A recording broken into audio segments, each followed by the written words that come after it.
Do you look at your mountain of goals and feel stuck? Or have you already achieved great things and yet you know there's still more? Then you've come to the right place. We're here to offer practical tools and tangible strategies to change your mindset and challenge you to produce a life beyond the norm. I'm Nate. I'm Laura. Welcome to the Transcendence Podcast.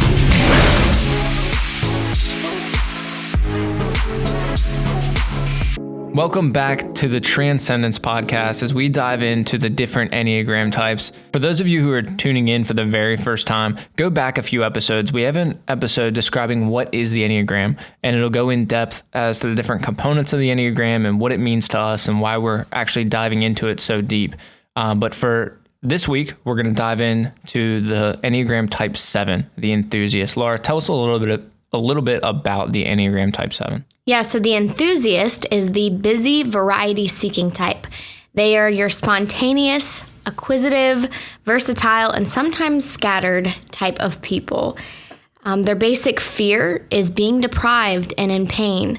Their basic desire is to be satisfied and content, to have their needs fulfilled.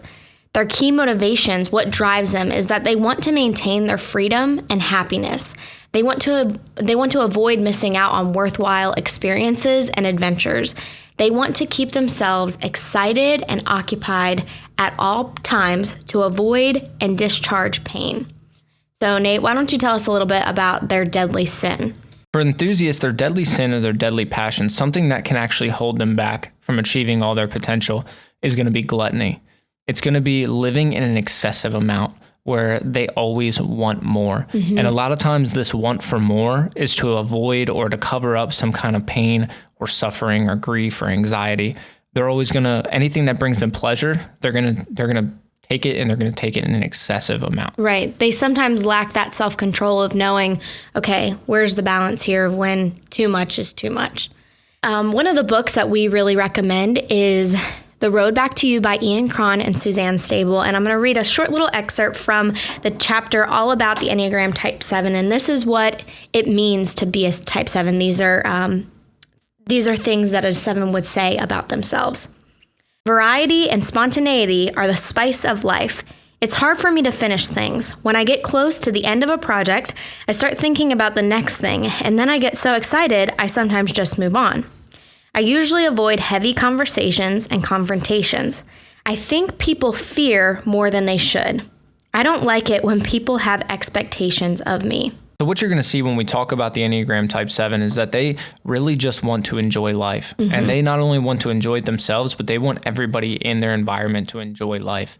They will avoid pain, they'll avoid discomfort, and they just want to live in creativity and enjoy. Some examples of some Enneagram Type 7s are going to be people like Thomas Jefferson, are going to be people like Katy Perry or Leonardo DiCaprio, and even Paris Hilton. Mm-hmm.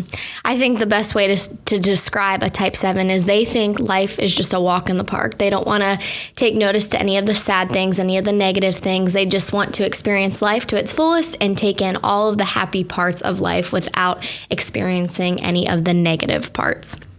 So next we're going to jump into the wings. We're going to start with the 7-wing 6 and then the 7-wing 8. The 7-wing 6 is your entertainer. They are more loyal, endearing, responsible, outgoing, relationship-oriented, playful, childlike, and sometimes anxious. Whereas your 7-wing 8, they are called your realist. They are more free, passionate, adventurous, strong. They seek out that intensity like an 8 would. They are leaders, quick-minded, and creative. So you have your type. You have your wing, and then you have your subtype. And the subtype goes in 3 different categories. You have your social, your intimate, and your self-preservation. So for a social 7 is going to be your most generous. It's going to be the most service-minded. You're going to see actually a lot of the attributes of a healthy 2, as they want everybody around them to experience life to the fullest. They want the people in their life to not feel any pain, not feel any suffering. And sometimes they'll actually neglect their own needs and put judgment on selfishness and just serve others to make sure that they're enjoying and all their needs are met. The intimate 7s are going to be your dreamers. These are going to be your idealists. These are going to be your romantic ones. These are going to be the ones that oftentimes see potential, and they oftentimes see life as it could be and not what it is. They see life better than it really is oftentimes, and can even be seen as unrealistic or naive from other people, because when they look at their day-to-day, they only see the positive. They oftentimes overlook the negative, which sometimes the negative can sneak up on them because they don't put any focus on it at all. But they enjoy life more because they see all the positive things, and that's what they let affect their mood. And I think as someone like me who's a type 6 who doesn't always look at the brighter, side of life, I think, we could take that and actually admire that about a 7, that they are always looking at the bright side, that they are always choosing to focus on the positives, and they're very optimistic about life, because sometimes life hits you hard and it's hard to have a positive mindset. But I feel like 7s are really good about that. My brother, it could be the worst scenario possible, and he always finds the most positive thing in every situation, which is something that I really admire as a 6 who always focuses on the worst case and the most negative parts about certain situations. Now, as the social 7 focuses on creating positivity for those around them, the intimate 7 focuses on positivity in their environment. The self-preservation 7 is going to focus on the positivity that they can bring to their own life. These are going to be your best networkers. They're really good at finding a close-knit group of people that can support their goal and support their dream, and that they can also help support the other's dream as well. But they're going to utilize that group to its fullest potential and seek out their own desires and seek out their own vision. And they're really good at defending or rationalizing why they do things and how they do things to get to that vision. But they're really good at connecting people together, even though the self-preservation types are normally the ones that stick to themselves. The 7 is so outgoing in general that even the self-preservation is going to network with people. Now, it won't be as many people as a social, because they're not really concerned with others' needs. They're more concerned with their own. But they will still communicate very openly with people. So as we dive into the groupings, they're actually going to fall into the same intelligence center as the 5s and the 6s that we've been talking about for the past couple weeks. So they fall into the thinking or the head thinking center. So being a part of the thinking center, they actually have a distorted view on their thinking. And that's where you see a 7 sometimes sees things better than they are, because it's distorted. They're stuck in their head. They're thinking life is better than it really is, which again can cause a lot of joy and creativity, but can cause things to sneak up on you. Now, in this group, they have a common emotion of fear, and they all fear different things. So for a 5, we know they internalize their fear when they retreat into their mind. Talked about that a couple weeks ago.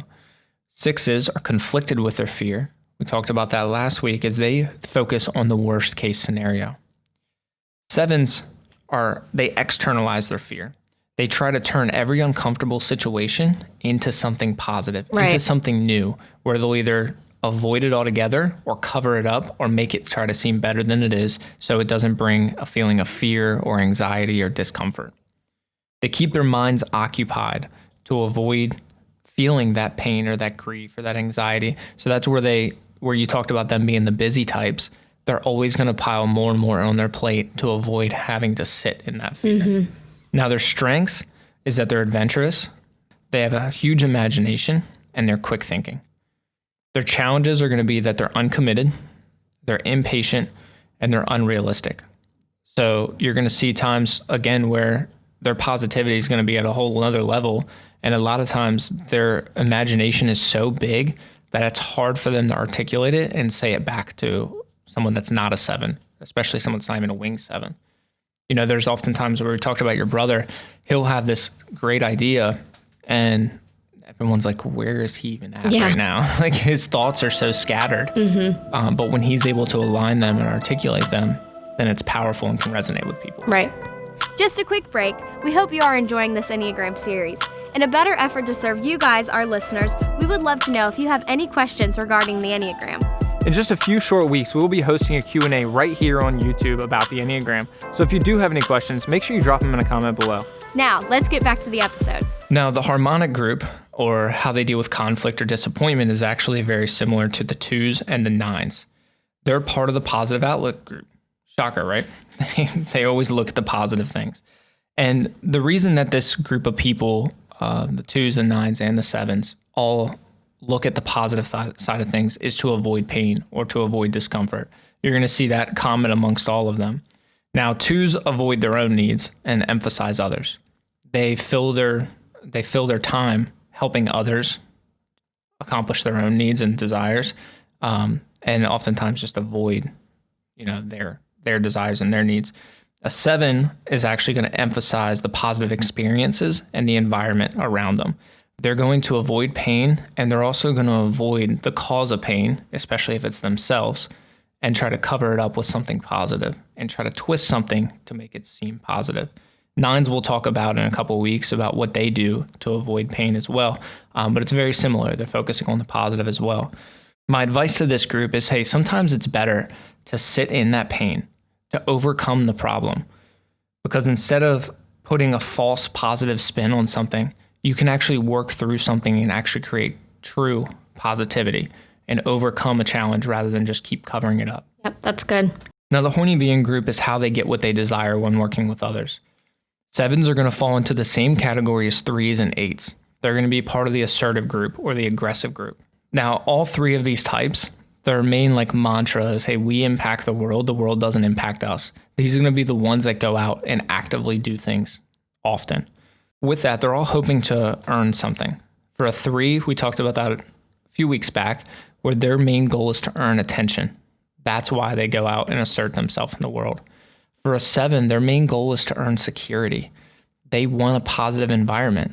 They want to be safe and secure and not have to feel discomfort or pain. We'll talk about the 8 next week and what their hope is. But for the strengths of this group, they're very independent.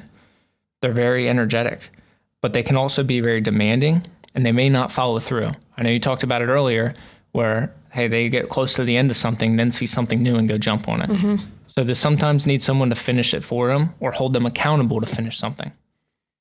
My advice to this is think of your own needs and think of the others in the group. Think about their needs before you just act on an impulse. Because sometimes we act too impulsively when you're a 3, 7, or 8, and it ends up hurting the people around you or not fulfilling any needs for yourself or for them. So what does it look like to be a healthy 7? A healthy 7 is going to be extremely grateful and appreciative for what they have. So we talked about earlier how one of their deadly sins is they don't have enough. They always want more and they always need to live in excess. A healthy 7 is going to push that away. They're going to push that to the side and they're going to be like, I have enough. I'm grateful for what I have. Not to say they don't have more accomplishments that they want to accomplish, but they're content. They're not satisfied. They're content and happy with what they have.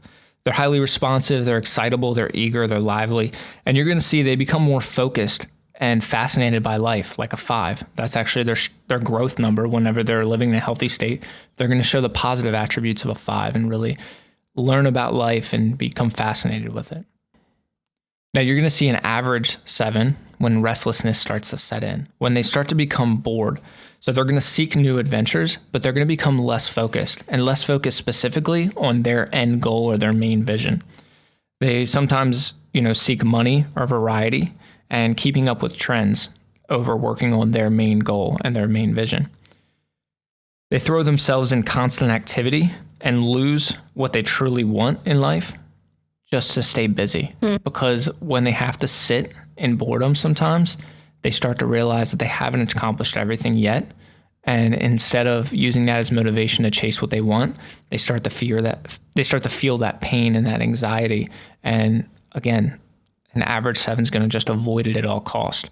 Whereas if they start to feel that in a situation, they're going to either try to leave the situation or change the situation instead of just addressing it directly like a healthy 7 would. Now, an unhealthy, going to be the other extreme, is going to get stuck in gluttony.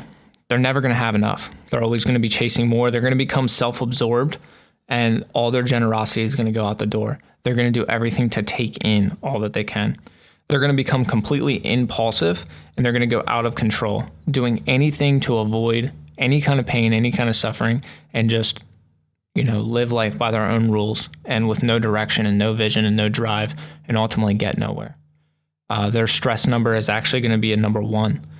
They're going to be paralyzed by perfectionists, and they're going to be very critical of others and themselves. Now, they're going to be internally critical of themselves. They're not going to express that, but they're going to be externally critical of others. And you're going to see that negative traits of a 1 start to come out when they're living in an unhealthy state. Now, Laura, why don't you give us a few personal growth tips that actually keep us in that healthier state if you are a 7? So you kind of touched on the impulses, but that was one of my growth tips, is to focus and recognize your impulsiveness. create a habit of observing them before you react or act on them. Make a decision which ones are worth acting on. This will allow you to focus on what is really, really good for you. Sometimes you just think of the best case scenario and what's exciting about it, and you just run for it because you want to experience that high of being excited and focusing on the really good parts of it. But think about, how does this affect others? How does this affect me long term? I think it's really good to really focus on your impulses before you react on them or act on them. Secondly, learn to listen to others. Nate and I recently read a book called Partnership and Leadership by Ty Bennett, and it talked about the idea of being more focused on being interested than being interesting. And I really like that. And I think that's something that even if you're not a 7, you can really take note on and remember, is to always listen to other people and don't make it about, what you can add right after they're done talking. Really focus on what they're saying. Focus on their needs. Focus on what drives them, what makes them passionate. View every new conversation as an opportunity to learn something new, whether it be about that person, whether it be about a new idea, a new endeavor, whatever that is. Take it as an opportunity of education. Yeah, there's a big difference between listening to somebody and waiting to talk. Yeah. There's a huge difference between those two, and when you can decipher those two of what you do more actively, so good, and you can actually focus on listening more, you're going to see the relationships in your life build a lot stronger. And I feel like this is really common nowadays, just in the world that we live in. We're so eager to just respond instead of just taking a moment to listen and take in what the other person is saying.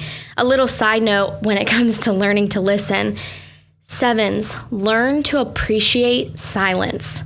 You don't always have to distract yourself with noise. I know for my brother, he is someone who he can't stand silence, whether it be just riding in a car or, us hanging out and there's not conversation going on. And maybe you're a 7 and you can relate to this. You always have to have the radio on or the TV on in the background. You can't just sit in your silence. Try to create a habit where you pocket in times during your day where you do sit in that silence and focus on, what, instead of allowing the negatives to come in during that silence, focus on the positives, focus on what can you be doing while there's not the noise going on in the background. And with that, do this as a form of meditation, or if you're a Christian, it could be a form of silent prayer where you're just listening for God and not communicating. When I say silent, and when Laura says silent, pure silence. Yep.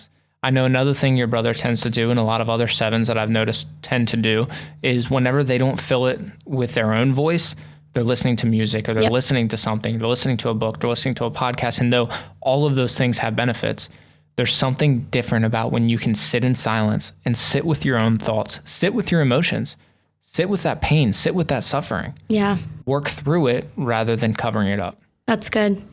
And lastly, make sure that whatever you want and are pursuing is good for you, not just in the now, but long term. Think through what could be the consequences if I act on this right now. I think, just like I was talking about being impulsive, think about those things. Even though it might look good right now, it might not be good for you 3 years down the road or even a month down the road. And I encourage you 7s, follow through with something. It's very easy for a 7 to start a new diet, for instance, and do a 4-week diet, or let's say an 8-week diet, and they're 7 weeks in and not seeing a whole lot of results. So they're going to go ahead and just change it. Yep. Because they're bored. Do the 8 weeks, whether you're going to get the results or not, just for the habit of following through on what you do, because that's going to be one of your hardest habits to create, is following through. And the faster you can create that in your life, the faster you can live into your potential. And even when talking about the whole idea of sticking to something, this comes with your tasks too at hand. I know for me being, a 6-wing 7, sometimes I get so busy with all the different tasks that I try to multitask when really I'm not multitasking. I'm just doing a little bit here, moving on to the next project. Nate, you know this firsthand. That's something that I do. But when I take the time to actually finish a job from beginning to end and then move on to the next task, I'm actually more efficient that way. Yeah, when you can follow through on what you're doing, again, and you develop that habit in your life with every little thing you do, it's going to follow through into your work. It's going to follow through into your personal life. It's going to follow through into your spiritual life. And everything you do, you're going to fulfill. And when you get that fulfillment is when you also start to gain momentum. And when you can gain momentum, you can become unstoppable. So thank you for joining us on this week's episode all about Enneagram Type 7, the Enthusiast. We can't wait to join you next week when we talk about Enneagram Type 8, the Challenger. Thank you so much for joining us on this week's episode. We hope that you've learned something new, that you feel challenged, and are inspired to live a life beyond the norm. If something in this episode stuck out to you, be sure to screenshot the podcast, post it on Instagram, and tag us in it. Let us know what captivated you. And speaking of Instagram, we would love to connect with you and let you be the first to know about our new episodes and exciting updates. If you found value in this podcast, be sure to leave us a rating or review. This will allow us to expand our reach and let others know that they can benefit from this podcast as well. We appreciate you spending your time with us, and we can't wait to be with you again soon. Join us next time as we continue to live a life beyond the norm.